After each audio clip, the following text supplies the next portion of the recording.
শেখ হাসিনা সরকার দেশের জনগণকে এমন ভাবে ট্রিট করছে যে জনগণের মাথায় আর কিছুই কাজ করে না। এখন শেখ হাসিনা পালায়ে যাওয়ার পরে যারা শেখ হাসিনার পা চেটে কাজ করে খাইতো সেই জায়গায় তারা কোনো কাজ পাইতেছে না, তাদের কোনো কাজ নাই, তারা এসব নোংরামি করে বেড়াইতেছে। যেহেতু শেখ হাসিনা সরকার তাদেরকে আর পৃষ্ঠপোষকতা দিতেছে না, এই জন্য এখন তাদের কিছু তো একটা করে খেতে হবে, সেই জন্য তারা এই চুরি ছিনতাই ডাকাতি করা শুরু করে দিছে। তো অতএব এটা বলার সুযোগ নাই যে ডক্টর ইউনূস এগুলা সন্ত্রাস তৈরি করছে। বিগত 15-16 বছর থেকে এরা ট্রেনিং নিয়ে আসতেছে, এখন এসে এদের ট্রেনিংটা যথাযথভাবে কাজে লাগাইতেছে। এখন সরকারকে কঠোর হইতে হবে। ইউনূস সরকার তারা এদের তৈরি করে নাই ঠিক আছে, কিন্তু তাদেরকে শাস্তির আওতায় আনতে হবে এই সরকারকে। এই সরকার যদি তাদের শাস্তির আওতায় না আনে তাহলে এই দেশটা তাদেরকেও মেনে নিবে না।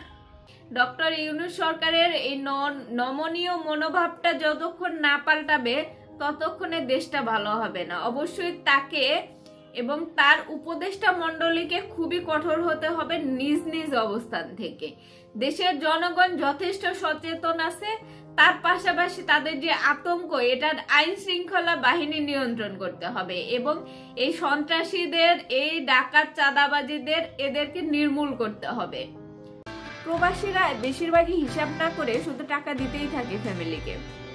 একসময় দেখা যায় যে 5 বছর 10 বছর হয়ে গেলেও মানে তারা দেশে আসার মতো পরিস্থিতি থাকে না, কারণ তারা যে টাকাটা ফ্যামিলিকে দিছে ফ্যামিলি তো সেই টাকা শেষ করে ফেলছে, ফ্যামিলি তো সেই টাকা ধরে রাখতে পারে নাই, কারণ তারা তো আর কষ্ট করে ইনকাম করতেছে না। ইনকাম তো করতেছে প্রবাসে থাকা সেই মানুষটা যে কষ্ট করে রাত দিন কাজ করে সেই টাকা দেশে পাঠাইতেছে, আর দেশের ফ্যামিলির লোকজন সেই টাকা আরামসে খরচ করতেছে, তাদের জন্য কিচ্ছু রাখতেছে না। অনেক ফ্যামিলি এরকম আছে যে প্রবাসীদের টাকা পাঠানোর পরে তারা সম্পূর্ণ টাকাই খরচ করে ফেলে, একটাবারও চিন্তা করে না যে এই টাকা থেকে কিছু রেখে তার জন্য কিছু করি যে এত বছর প্রবাসী থেকে কষ্ট করতেছে।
আপনার সামনের মানুষটার সাথে যখন আপনি সুন্দর করে কথা বলবেন, আপনার সামনের মানুষটা আপনার সাথে সুন্দর করে কথা বলবেন, এটা নিয়ম, এটা ন্যাচারাল জিনিস।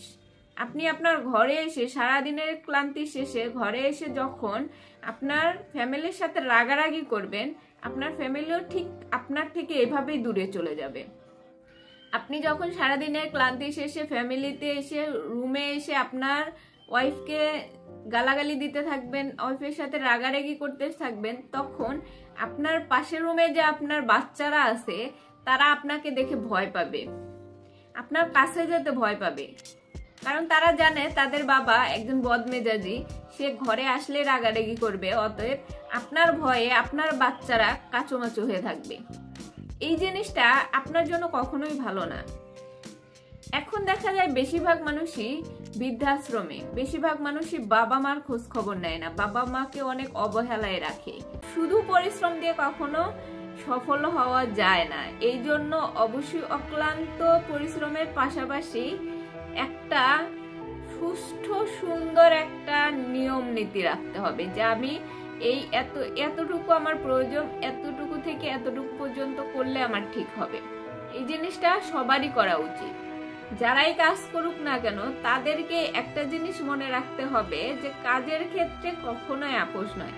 কাজ করতে গেলে সময়টাকে মেনটেন করতে হবে বেশি। রাত দিন 24 ঘন্টা খাটার চেয়ে আমি যদি ভালোভাবে 5-6 ঘন্টা খাটি, সেখানে আমার বেনিফিট যদি বেশি হয়, তবে আমি 5-6 ঘন্টা ছেড়ে কেন 8-10 ঘন্টা কাজ করতে যাব।